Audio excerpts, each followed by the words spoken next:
je retrouve notre panel de députés. Pour les conservateurs, Luc Berthold, et pour le Bloc, Mario Simard. Le nouveau Parti démocratique ne nous a pas envoyé de représentants, ni les libéraux. Alors, bonsoir, messieurs. Bonsoir. Luc Berthold, je commence avec vous. Votre parti réclame de nouveau la démission de Greg Fergus, mais ce dernier dit qu'il ignorait que le texte générique qui avait été publié sur le site du Parti libéral pour faire la promotion de son événement, là, il dit qu'il avait ignoré que ça contenait des messages partisans. Le Parti libéral s'est excusé auprès de M. Fergus, c'était cet après-midi. Est-ce que la faute ne repose pas plutôt sur le parti? Non, écoutez, c'est devenu presque une habitude pour le président Craig Fergus de se retrouver dans des situations comme celle-là. Je ne suis pas surpris qu'on soit juste le Parti conservateur et le Bloc québécois pour ce panel aujourd'hui, parce qu'on a vu aujourd'hui exactement ce que vous mentionnez. Le NPD qui a refusé de condamner M. Fergus alors qu'il avait promis de le faire, qu'il ne tolérait plus aucune faute semblable de la part du président de la Chambre, que c'était inacceptable, mais qu'on lui donnait une dernière chance. Il a recommencé, il a récidivé. Et le NPD a demandé quoi? A demandé non pas des excuses du président, mais non plus sa démission. Il a demandé des excuses au Parti libéral qui, dans la minute qui a suivi, s'est excusé. Donc, on voit que la coalition NPD-libérale tient très, très fort quand vient le temps de protéger le président de la Chambre, le président qu'on qualifie de très partisan.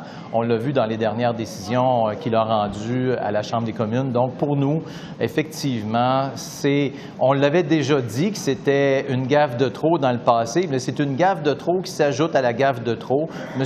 Fergus n'a juste plus la reconnaissance de suffisamment de partis en Chambre pour être capable de faire son travail de président comme il devrait le faire. Bon, Mario Simard, le Bloc québécois, s'est joint aux conservateurs pour demander le départ de Greg Fergus. Vous dites que M. Fergus ne comprend pas forcément comment se mettre au-dessus de la mêlée partisane. On a reçu une réponse de son bureau disant qu'il ne savait pas que le Parti libéral avait fait la promotion de l'événement de cette façon. Est-ce que c'est vraiment la faute de M. Fergus? Vous savez, il y a un ton à la Chambre qui est de plus en plus acrimonieux. Donc, oui. On a besoin d'un président qui est sans faille, qui a la confiance de l'ensemble des députés. Il y a au moins, depuis 6 mois, 150 députés, peut-être un peu plus, qui n'ont pas confiance en M. Fergus. Faire une erreur de bonne foi à un moment, c'est possible, on peut l'excuser. Maintenant, on est à 3 quand même, manque de jugement de la part de M. Fergus.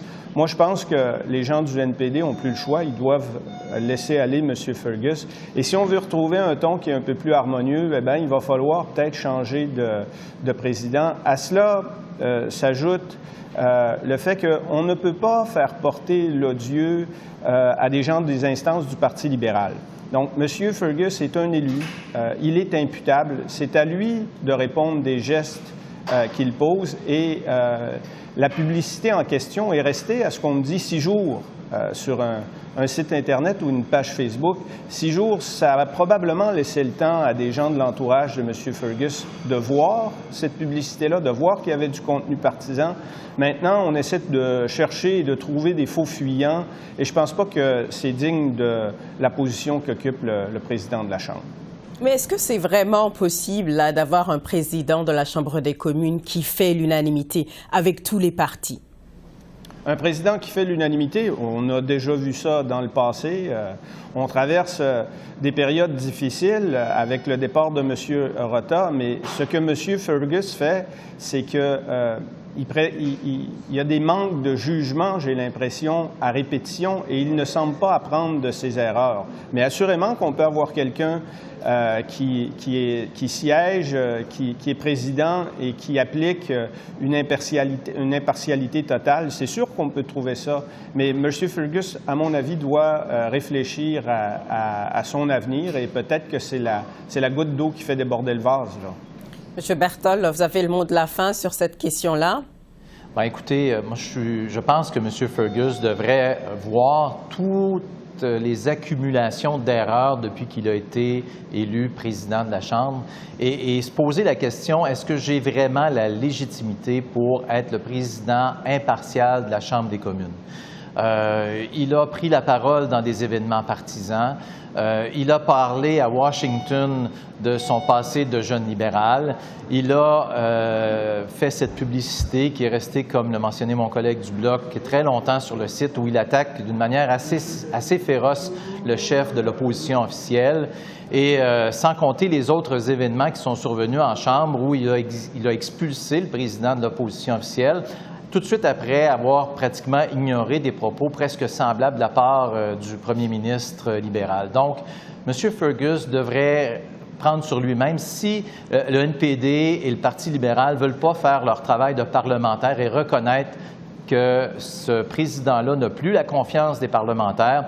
Je pense que M. Fergus, que je connais comme quelqu'un de bien, d'habitude de raisonnable, devrait prendre la seule décision qui reste à lui, admettre qu'il ne peut plus avoir l'autorité suffisante pour ramener des débats parlementaires qui vont faire en sorte que les Canadiens et Canadiennes vont suivre les débats à la Chambre et ils vont être contents de voir ce qui se passe. Parce que présentement, il est lui-même la cause de nombreuses disputes et de nombreux propos très désobligeants à la Chambre et ça, c'est inacceptable.